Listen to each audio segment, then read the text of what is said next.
Radio FM 98.5 MHz, categoría E, canal 253, desde sus estudios y planta transmisora, ubicados en Juan Lavalle 1801, Caleta Olivia, Santa Cruz, Argentina. Titular Emir Silva. En el otoño 2026, el Caletense Radio, cerca tuyo. 30 minutos pasaron de las 17 horas y bueno, como adelantábamos hace un ratito, vamos a volver a retomar nuestra columna psicológica, en este caso con un tema profundo, bastante sensible diría yo, sí. y un poco actual. Vamos a estar hablando sobre la eutanasia y el derecho de la vida junto a nuestro psicólogo ya de Sorondon Alta. De la casa. Sí, Martín Fuentes, psicólogo con matrícula 0848. Así que bueno, nada, bienvenido nuevamente. Bienvenido, bueno, Martín. Gracias por la invitación, feliz de estar acá sí. una vez más. Así que bueno, nada, estoy abierto a lo que quieran preguntar y para la charla de hoy, que sí, como vos decís, ¿no? Es un tema bastante sensible que se puso muy en auge ahora con toda esta cuestión que pasó en España. Así que bueno, está bueno que lo charlemos porque también acá en Argentina es un tema que por ahí no se ha tocado mucho en tema de legislación y demás, así que está bueno por ahí charlarlo y ver qué debate se puede armar, ¿no? Porque... Y por mucho desconocimiento también, ¿no? De qué es, o más bien, yo creo, el impacto, ¿no? En la sociedad, pero sobre todo en la psiqui, digo, de nuestro alrededor y en primera persona, ¿no? Totalmente. ¿Qué podemos contar, Martín? Creo que muchas veces, bueno, por ahí también surgen como estas preguntas, ¿no? De si tanto derecho tenemos a elegir qué cosas queremos en nuestra vida, qué cosas nos gustan, qué cosas queremos hacer, a qué nos queremos dedicar. Bueno, ¿tenemos también el derecho a elegir cuándo terminar nuestra propia vida o no? Es una pregunta que por ahí surge muy en profundidad cuando se debaten leyes como la eutanasia, leyes como la muerte digna, cuando empieza y cuando termina nuestro propio derecho sobre la autonomía de nuestra vida, ¿no? Sobre nuestro cuerpo. ¿Y en qué casos debería ejercerse o en qué casos debería ser válida una eutanasia? ¿Y en qué casos no? Y ¿es válido decir que no es válido elegir cuando yo quiero finalizar mi propia vida? Entonces son debates que surgen un montón y que no... Como tantos otros temas, por ahí no hay una respuesta correcta y una respuesta incorrecta, sino que hay como varios puntos de vista y bueno, uno, según la legislación que se forme, tiene que acatar esas reglas, ¿no? Por ahí también como para comenzar y definir para quien no sepa qué significa específicamente la eutanasia, es una intervención médica para provocar la muerte en la persona con el consentimiento de la persona. Se tiene que diferenciar, que esto también lo estuve investigando, por así decirlo, mientras armaba la columna, que hay una diferencia, por ejemplo, entre la eutanasia y el suicidio asistido y los cuidados paliativos. Mirá. Por ejemplo, la eutanasia, como dije recién, es una intervención médica, es decir, que hay un profesional de la salud involucrado para ejercer la acción, digamos, para acompañar y para efectivamente provocar la muerte en la persona. En cambio, el suicidio asistido es distinto, que es algo que rige en algunos países europeos, en algunos estados de Estados Unidos, donde el profesional de la salud provee los métodos, es decir, la medicación o lo que se utilice para provocar la muerte a la persona, pero es la persona la encargada de administrárselo a sí misma. Obviamente los profesionales de la salud quedan desligados de cualquier tipo de responsabilidad. Claro, tanto en la eutanasia como en el suicidio asistido, ¿no? Quedan desligados de cualquier responsabilidad civil, ¿no? Sobre provocarle la muerte a esta persona, porque siempre es bajo el consentimiento del individuo que lo solicita, ¿no? Con la eutanasia es el médico quien provee el método y lo ejecuta. Y en el suicidio asistido es la persona quien ejecuta su propia muerte, digamos, bajo el acompañamiento de un médico. Y los cuidados paliativos, bueno, son los cuidados que se dan a una persona que está atravesando una enfermedad terminal y es la asistencia que se brinda en hospitales, en centros de salud, a personas que tengan alguna enfermedad ya terminal, que no tenga... que no sea reversible y necesita ese acompañamiento hasta que llegue el fallecimiento, digamos, ¿no? Así que bueno, está bueno por ahí diferenciar eso porque son términos que parece que no, pero son distintos y son distintas formas de acompañar, digamos, a esto, a la finalización de la propia vida, ¿no? Tremendo. Sí, es algo que por ahí no conocía yo la diferencia entre esto, ¿no? El suicidio asistido, la eutanasia, porque es esto, acá en Argentina quizás no tenemos una ley de eutanasia, sí tenemos la ley de muerte digna, que eso también por ahí es destacable porque no es una ley muy vieja, sino que es una ley del año 2012, si no me equivoco, donde se propone que, bueno, una persona tiene el derecho a elegir no continuar con un tratamiento o no continuar con intervención médica si así lo requiere, y el profesional de la salud tiene que respetar eso, digamos, esa decisión. Es decir, en una enfermedad terminal, digamos, un cáncer terminal, la persona tiene el derecho a decir, bueno, yo no quiero hacer el tratamiento para curarme, para tratar este cáncer. Yo simplemente quiero dejar que la enfermedad evolucione. Y bueno, si termina con la vida de esta persona, lo acepta, digamos, ¿no? Es que es tremendo. Justo escuchándote me acordaba, estoy mirando esta serie de Pete, que está muy buena, y que justo hay un caso de estos, en donde hay una mujer que tiene cáncer justamente, y que tiene metástasis, entiendo, y ella tiene justo una persona que la acompaña. O sea, está su familia, su pareja y demás, pero hay una mujer que la acompaña justamente hasta que ella diga, ya está, ¿no? Claro. Entiendo que es lo de los cuidados paliativos, ¿no? Pero bueno, ella en un momento toma la decisión de decir, che, porque es mucho el dolor que está soportando, y justamente entra como en juego esto de todos empiezan como a preguntar, che, ¿está bien esto? Porque tiene hijos, ¿no? Como que la empiezan a sobrecargar con cosas, pero está sufriendo un montón, está sufriendo muchísimo, ¿no? Y la verdad que se asemeja un poco a lo que pasó realmente, ¿no? Con esta chica, que bueno, que fue tan viral, ¿no? Por su relato tan crudo, ¿no? Tan chica, tan joven, ¿no? Tal cual. Sí, es algo que se decía mucho en el caso que vamos a traer hoy a colación, ¿no? Y este juicio por ahí que se empieza a hacer sobre una persona cuando manifiesta esto, ¿no? En decir, bueno, quiero terminar con mi propia vida, ya no quiero continuar, porque ya sea el dolor físico o el dolor psicológico es muy fuerte como para seguir soportando. Y está bueno también hacer esta mención porque en los países donde es legal la eutanasia, por ejemplo en Países Bajos, Bélgica, España, Canadá y Colombia, y en algunos estados de Estados Unidos, no es tan sencillo tampoco acceder al derecho a la eutanasia. Claro, mucha burocracia, ¿no? Hay burocracia de por medio, tiene que hacerse como todo un chequeo previo también, porque no es simplemente acercarse y decir, bueno, quiero ejercer la eutanasia o solicito la eutanasia, sino que por lo menos en España, que es el caso del que vamos a hablar ahora, la eutanasia solo se otorga cuando hay un dolor físico irreversible y donde se comprueba, digamos, que no hay un tratamiento mejor, digamos, que lo pueda calmar o que pueda revertir la situación de la persona.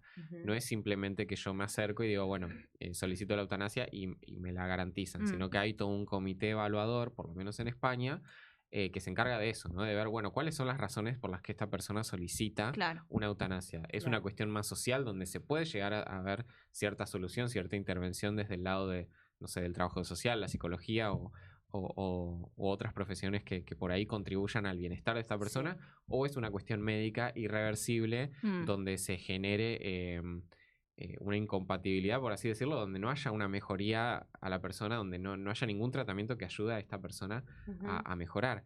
Que viene justamente al caso que vamos a tocar ahora, ¿no? El caso de Noelia Castillo Ramos, que es, como vos decías, es una chica muy joven, de 25 años, que vivía en España, quien había ya atravesado más o menos unos 4 o 5 intentos de suicidio por situaciones que había atravesado en su juventud, en su niñez, situaciones de abuso sexual muy graves que había atravesado, situaciones con sus padres también que había atravesado muy severas, y en uno de esos intentos de suicidio esta joven queda parapléjica, lo cual lleva justamente a esto que hablábamos, ¿no? Un sufrimiento físico muy importante porque no había un tratamiento, primero que revierta su situación, y que a su vez le generaba un dolor físico y a su vez también psicológico muy fuerte. Y es por esta razón que ella solicita la eutanasia. Pero ¿qué pasó? Por ahí uno de esos vacíos legales, cuando son leyes tan nuevas, porque tampoco es que están hace miles de años, sino que son leyes muy nuevas, hay ciertos vacíos. Entonces, cuando ella solicita la eutanasia, su padre se opone, digamos. Él se opone y presenta, digamos, ciertos recursos para impedir que se lleve a cabo. Entonces, desde la solicitud de ella hasta que efectivamente se le garantizó la eutanasia, pasaron 2 años. De una lucha judicial constante en donde, bueno, el padre se oponía al ejercicio de esta ley y ella solicitaba lo contrario, digamos, que sí ella luchó, digamos, y es muy, muy curioso también, ¿no? Porque es luchar para que te den el derecho a terminar con tu propia vida. Entonces, se generan muchísimos debates en el medio, en donde cuando ya hay una ley reglamentada, digamos, y ya hay todo un proceso, que es como yo les decía, ¿no? Ella tuvo que atravesar 5 instancias judiciales donde hubo nuevamente revisiones médicas, psiquiátricas, donde se garantizó que ella era consciente de la decisión que estaba tomando, que era una decisión pura y exclusivamente de ella, que no había intervenciones de por medio, que no había alguien presionándola. Y luego de esas 5 instancias judiciales, luego de 2 años, finalmente se le otorga el acceso a la eutanasia. Y este año, el 26 de marzo, hace muy, muy poquito, finalmente ella fallece por la eutanasia, digamos. Y es también todo el debate que se genera con respecto a, bueno, ¿quién falló ahí, no? Porque tanto el padre como las asociaciones, muchas de índole religioso por ahí, en las que el papá estaba involucrado, el argumento que utilizaban era como, bueno, falló el Estado, fallaron los acompañamientos, falló todo, y no se le garantizó a ella una ayuda que impida que tome esa decisión. Bueno, lo que la justicia dice es lo contrario, ella atravesó 5 instancias judiciales donde se determinó que efectivamente la situación de ella no es que, como les decía, no es que ella se acercó un día y dijo, bueno, quiero la eutanasia y mañana ya se otorga. No, es lo contrario, atravesó 5 instancias judiciales en un periodo de 2 años donde se determinó que el derecho que ella solicitaba era de su voluntad propia, digamos, que era válido, era un pedido válido. Y si se llegara a denegar, ella también lo podría haber apelado y haber dicho no, y presentar otros recursos, pero fue un ida y vuelta, digamos, entre su padre y ella que bueno, irónicamente ella termina ganándolo y terminando con su propia vida, ¿no? Entonces se abren todos debates tanto en España propio como en el mundo, digamos, tanto en los países donde no tenemos una ley de eutanasia que acompañe, y se abre este debate de bueno, los vacíos legales que hay, ¿no? Porque bueno, yo pido ese derecho, pero la ley nunca contemplaba qué pasa si alguien se opone a ese derecho, ¿no? ¿Qué pasa si viene alguien y dice, no, yo no quiero que le den este derecho a esta persona? Y qué es lo que pasó ahora, ¿no? Toda esta lucha que ella tuvo con su padre presenta un antecedente como para decir, bueno, ¿qué pasa cuando hay un tercero? ¿Qué pasa cuando hay otra persona que se acerca y ¿no? La ley española lo que dice bien claramente es que la única persona que puede solicitar la eutanasia es la persona misma. Claro. Nadie más puede venir a solicitar la eutanasia por la persona, nadie más puede acercarse y hacer ese pedido. Es puro y exclusivamente un derecho de la persona. Es decir, que si el padre se hubiera acercado a decir, no, yo quiero que a mi hija le garanticen el derecho, la ley española no lo contemplaría, porque tiene que venir la hija directamente a solicitarlo. Pero lo que la ley no contemplaba era, bueno, esto. ¿Qué pasa cuando alguien se opone a eso? ¿Qué pasa cuando alguien dice, no, yo no quiero que se lo den, ¿no? Ahí es cuando la ley tiene que generar como todos estos procesos donde se diga, bueno, a ver, ¿por qué el padre se opone? ¿Qué es lo que presentan como para decir que no se le puede dar garantizar el derecho a esta persona, ¿no? Y, igual también pienso, ¿no? Con todas las cosas que le pasaron, porque hay una delgada línea entre una decisión consciente y un estado depresivo también, ¿no? Me parece. También hay como un rol fundamental desde lo que es la psicología o un terapeuta también, ¿no? En este caso puntualmente. Tal cual, porque yo creo que no todos los deseos de morir son iguales. Claro. No todas las manifestaciones que se presentan son iguales, que es lo que se evaluó, por lo menos en este caso, en decir, bueno, ¿por qué surge este deseo en esta chica, ¿no? ¿Qué es lo que pasa? ¿Qué hay detrás de esto? la razón por la que avalan y finalmente le garantizan a ella la eutanasia es por la cuestión más médica física, digamos, no por la psicológica, porque siempre se presupone, digamos, que cualquier malestar psicológico puede llegar a tener una solución, un tratamiento, que es lo que uno espera, es lo que uno quisiera, ¿no? Pero en el caso de esta chica se mezclaba un poco lo psicológico y los tratamientos psiquiátricos también que ella venía haciendo, en donde ella no veía tampoco un sentido o una salida. Tremendo. En conjunto con el malestar físico que le generaba su situación. Que era como lo más fuerte, quizás. Que era lo más fuerte y es el aval más fuerte que ella tiene como para que se le garantice este derecho. Pero como vos decías, siempre hay como argumentos, por así decirlo, a favor de la eutanasia y argumentos en contra. Los argumentos a favor son, bueno, la autonomía que yo tengo que poder ejercer sobre mi propio cuerpo, ¿no? Si yo elijo cómo vivir, debería también, en teoría, poder elegir cómo morir. Tal cual. Pero bueno, la muerte todavía es como un tema medio ahí tabú que por ahí no... Y que genera demasiado debate. Genera mucho debate, ¿no? Porque siempre pasan situaciones en adultos mayores, situaciones en personas atravesando enfermedades terminales donde se sabe que no se va a llegar. Donde realmente la pasan mal, digamos que hay una muy mínima chance de que haya de que se revierta una mejora.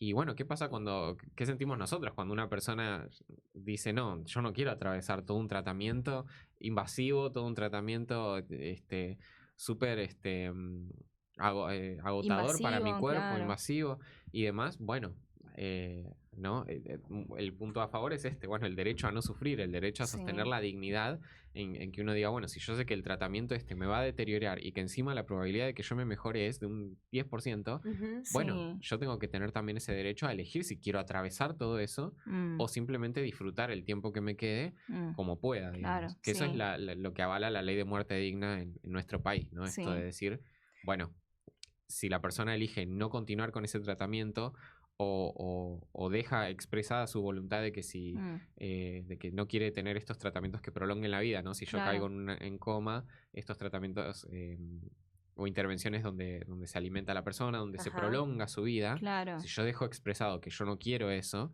la ley tiene que garantizarlo, tiene que respetar ese deseo, a pesar de que haya otros que quizás no estén de acuerdo, ¿no? Propios de la familia y demás.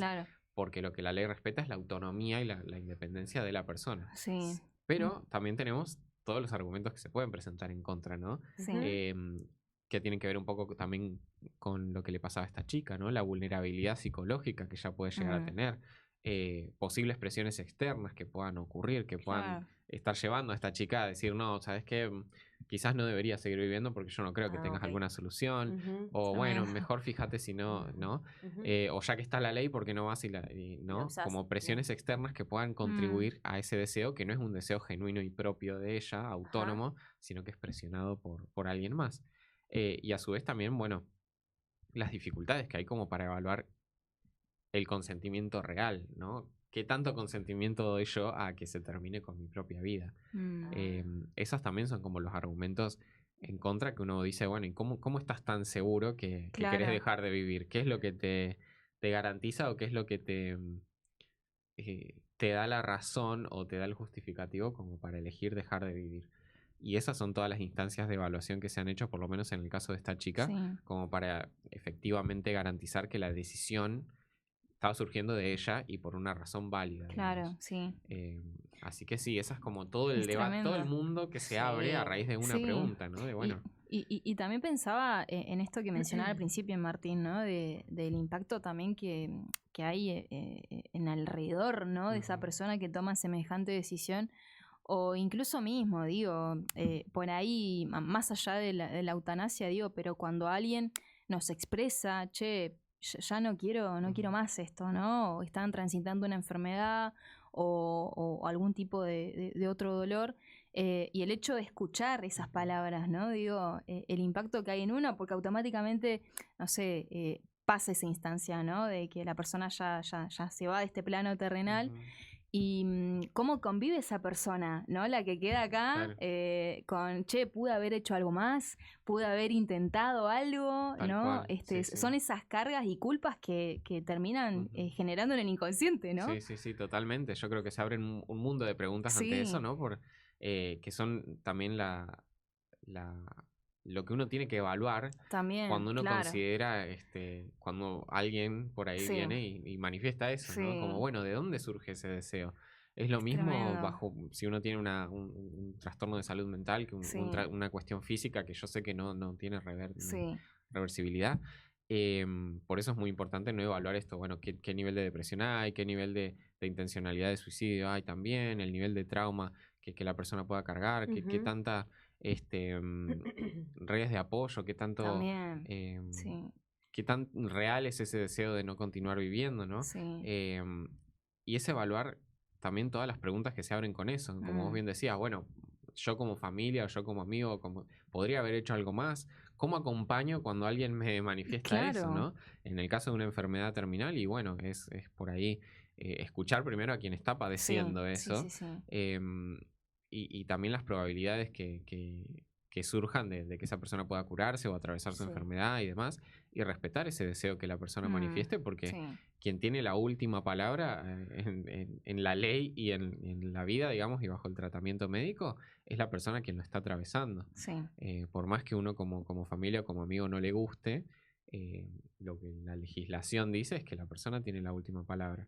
Y uno como acompañamiento, y bueno, puede garantizar que los últimos días de esa persona, los últimos meses, sean lo más ameno posible, ¿no? Porque cuando una persona elige esto, ¿no? Sobrellevar su muerte con dignidad, por así decirlo, sobrellevar el final de su vida con autonomía, con independencia, con esta dignidad que uno quiere tener, bueno, quiere sentirse acompañado, quiere que los que estén alrededor apoyen esa decisión, que muchas veces es difícil, casi imposible apoyarla, pero sí por lo menos entender y acompañar y garantizar que esta persona tenga por lo menos sus últimos meses, días, en un ambiente cómodo, en un ambiente óptimo, por así decirlo.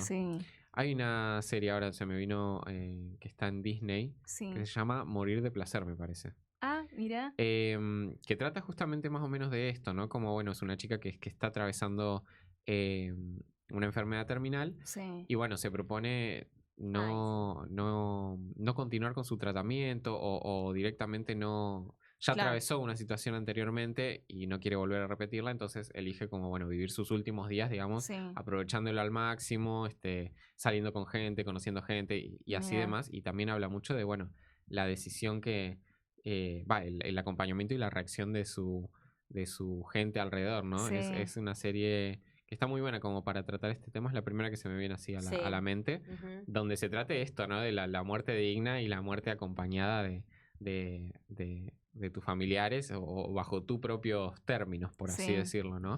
Es una serie para adultos, obviamente, no es para niños ni adolescentes, pero sí es muy buena porque habla de esto. Siempre vemos series, ¿no? Sobre enfermedades terminales, películas y demás, pero siempre es del otro lado, ¿no? Del lado del luchador, por así decirlo, de quien quiere vivir. Bueno, ¿y qué pasa con todas las personas que no quieren continuar, digamos, con los que quieren terminar con su vida? Y por eso este tema, ¿no? Y yo creo que por eso surgen todas estas situaciones, como la lucha judicial de esta chica con su papá, porque no son temas que sean cerrados, ¿no? Como tantas otras cosas, tantos debates que se pueden abrir, no es un tema que nos dé una respuesta cerrada, sino, bueno, uno puede legislar y uno puede intervenir de forma apropiada según los protocolos o lo que uno pueda conocer más o menos ahí, pero son cosas relativamente nuevas para la sociedad, y nos presenta como toda esa incógnita de, bueno, hasta qué punto sí, hasta qué punto no. Claro. Sí. Y digo, en este caso, que es como el más conocido, digamos, o que se viralizó ahora en este último tiempo, que el padre no quería y luchó hasta el final, digamos, también. Y estaba su madre y su hermana que, bueno, en algún momento lo aceptaron. Digo, ¿cómo como psicólogo uno acompaña al padre también en decirle, bueno, en algún momento tenés que aceptar que ella no quiere y que van a seguir saliendo los recursos y demás y que ella va a terminar ganando, por así decirlo? ¿Cómo hace el psicólogo ahí también para acompañarlo? Pienso yo, porque tipo vos como padre luchás hasta el final para que tu hija no se vaya de este plano, aunque la esté pasando mal. Digo, el después también del padre y del acompañamiento psicológico, que pienso que debe estar atravesando. Claro, tal cual. Hacen? Bueno, en el caso de esta chica había una relación ahí que estaba completamente rota con su familia, digamos, no había oportunidad, me parece, de que se den vuelta las cosas. Pero yo creo que en otras situaciones donde se puede acompañar, donde hay una cosa de decir, bueno, no sé, mi mamá, mi abuela, mi abuelo, mi papá dijeron que ya no van a continuar, que no quieren atravesar el tratamiento y me molesta, no puedo, no sé qué hacer. Claro. Bueno, el primer paso es ese, escuchar a ver qué es lo que te está manifestando la otra persona. Y es correrse un poco del egoísmo, entre comillas, vamos a decirlo, ¿no? Sí. Del deseo propio de que la otra persona continúe, sino es poniendo el bienestar del otro antes que tu propio bienestar. A vos te haría re bien que la persona continúe viviendo y que atraviese y mejore, pero ¿en qué condiciones? No. Claro, ¿en qué condiciones esta persona que te manifiesta que ya no va a continuar por una razón médica, por una razón que su vida resulta imposible de transitar porque el dolor es muy fuerte?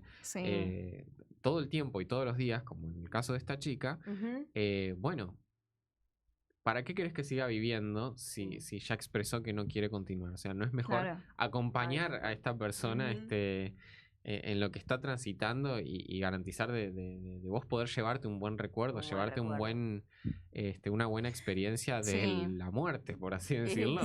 Que obviamente no es fácil. Claro, pero en estos casos, por ahí el tiempo es medio tirano, por así decirlo, porque el fallecimiento es algo que, bueno, en el caso, por ejemplo, del suicidio asistido, es la persona quien elige cuándo lo va a llevar a cabo, ¿no? En el caso de la eutanasia uno programa, pero es como, es esto, ¿no? Como, bueno, yo ya sé en qué fecha va a pasar esto, ¿no? Entonces, bueno, de acá hasta esa fecha, ¿qué puedo hacer yo como familiar, como amigo para acompañar? Y bueno, escuchar a ver cuál es el deseo de esta persona que me manifiesta, ¿no? ¿Qué puedo hacer yo para acompañar en este proceso? Y es correrse un poco de ese lugar a veces, de decir, bueno, lo que yo quiera, por ahí no es lo mejor para esta persona, porque voy a prolongar su sufrimiento, ¿para qué, digamos? ¿Para yo sentirme más tranquilo? Y es un poco cruel, un poco cruel. A mí me genera eso justamente, o sea, porque pensaba el chabón re egoísta en realidad, no se me ocurre otra palabra, porque si te está manifestando, che, estoy sufriendo, la estoy pasando mal, la estás viendo, ¿no? Que todos los días le pone onda y ves que, o sea, te das cuenta cuando una persona le está poniendo onda y la está pasando mal, realmente. Entonces, me parece que es como el hecho de yo no voy a tolerar el hecho que no estés y me va a doler un montón, ¿no? Es como no correrse de ahí, tal y como decís, es como que no, yo no pienso mañana despertarme y saber que no estás porque me va a doler. Entonces es como que no, pero esa persona vive así, o sea, con ese dolor todos los días, ¿no? Veía en las redes algunos comentarios, porque tal y como decís, es tremendo el debate que se generó, pero veía algunos comentarios de gente, mayormente hombres, no sé por qué, habían muchos hombres como tratando de convencerla de que no lo haga. Te pido por favor que no lo hagas, sos muy jovencita. Y la verdad que fue muy loco, ¿no? Fue muy loco porque... Claro, cuando uno se interioriza ahí en el caso, uno va... porque también, obviamente los medios buscan su forma también de que uno lea la noticia, ¿no? Pero entonces uno lee chica de 25 años que solicitó la eutanasia y uno se queda... Pero ¿qué pasó? ¿Por qué una chica tan joven querría...? Y cuando uno se interioriza en la noticia, uno... empatiza y escucha la historia, ¿no? Y dice, y claro, haber atravesado todo esto, sabiendo que el resto de tu vida no va a tener una mejora, porque la situación es así. Es así, claro. Y bueno, se presenta un panorama totalmente entendible que ella quiera ejercer. Nos agrada y es lo que todos querríamos como solución. Y no, obviamente yo creo que si esta chica tuviera alguien viniera y le dijera, bueno, tu situación se va a revertir si tenemos este tratamiento, este otro, lamentablemente no existen.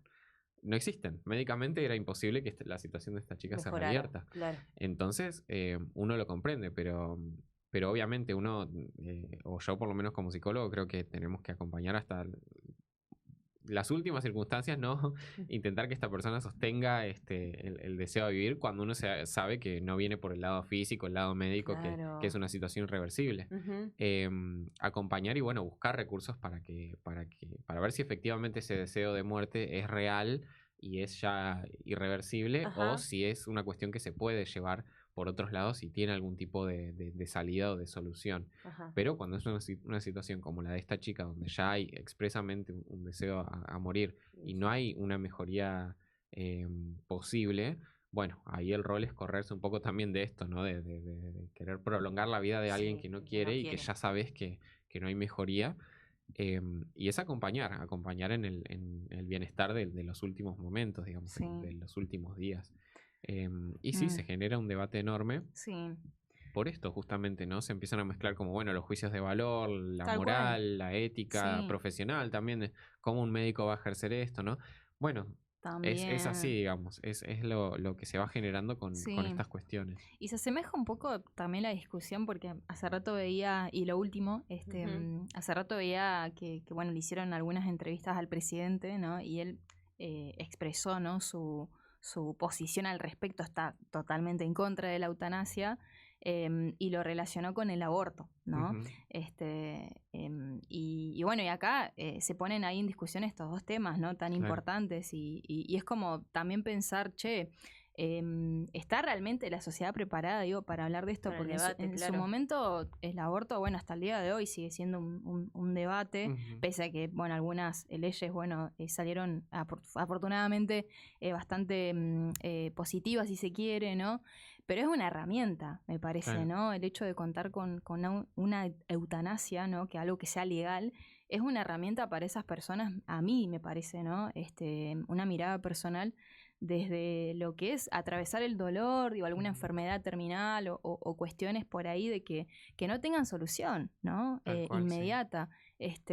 Y por ahí la importancia de hablar esto justamente es esto, ¿no? De empezar a reflexionar, a practicar la empatía también, ¿no? Sí, es ponerlo sobre la mesa, ¿no? Y discutir sobre esto, ¿no? Derecho a la vida, derecho a la muerte, hasta qué punto tenemos autonomía de nuestro propio cuerpo y hasta qué punto no. Y es esto, es poner en juego todas estas cosas y como hablábamos hace un rato, no hay una respuesta correcta e incorrecta. No es que uno sale ahora a celebrar y decir, bueno, qué bien que... ¿no? Lo mismo pasaba con la ley del aborto, no es que uno dice, qué bueno se puede abortar. Tal cual. Sino que uno entiende, bueno, es una decisión que conlleva su responsabilidad y la persona que lo ejerce es quien tiene ese derecho es la primera y única persona que tiene el derecho a decidir lo que va a hacer sobre su propia vida y sobre su propio cuerpo. Entonces, son esos debates que no terminan nunca, porque así como salen las leyes, después siempre hay gente que se opone, que las quiere derogar, ¿no? Entonces, son debates que no terminan, digamos, pero bueno, una vez que está hecha la ley, es ver esto, ¿no? De qué manera la reglamentamos para garantizar que se esté dando efectivamente un beneficio y no un daño a la sociedad, por así decirlo. Y es esto, ¿no? Poder elegir cómo quiero vivir, también elegir cómo quiero morir también, ¿no? Y también, y si te parece, adjuntarlo con una reflexión final, si te parece, pero yo me quedo con esto que mencionabas, ¿no? De acompañar, de escuchar al otro, de entender lo mal que la está pasando. Y sobre todas las cosas, buscar ayuda desde cualquier lado que te encuentres en el lugar por ahí, como primera persona, si por ahí estás teniendo una situación bastante heavy y decís, no veo luz en esto, buscar ayuda por sobre todas las cosas, pero también si alguien te manifiesta algo así, también buscar ayuda, porque son cosas heavy que requieren un acompañamiento y uno cargarse de herramientas también, ¿no? Para poder acompañar a esa persona que está a punto de tomar una decisión bastante importante, ¿no? Sí, no, tal cual.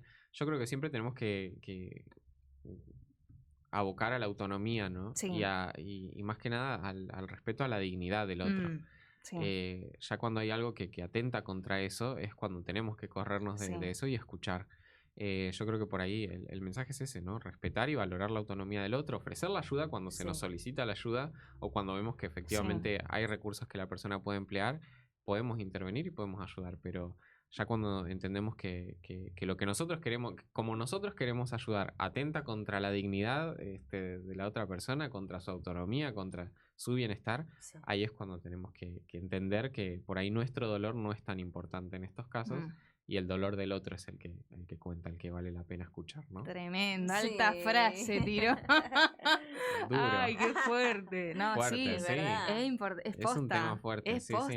sí, no es muy sencillo. A veces como que nos refijamos, no, me revele esto, no, pero chabón, el otro también le duele. También le duele y capaz que peor, ¿no? Sí, Es tremendo. Che, bueno, Martín, la verdad que nos encantó que vuelvas, sí, Fuerte el tema para la vuelta de Martín. Arrancamos fuerte, sí, vamos a ver con qué seguimos. Porque... Sí. Pero bueno, que la gente también sepa que puede dejar sus preguntas, que también puede dejar sus sugerencias de temas, ¿no? Claro. Justamente, ¿no? La idea es que sea un feedback, ¿no? Entre la gente que está escuchando. Si por ahí, justamente la eutanasia nos pareció un tema copado para traer sobre la mesa porque no se habla directamente de esto.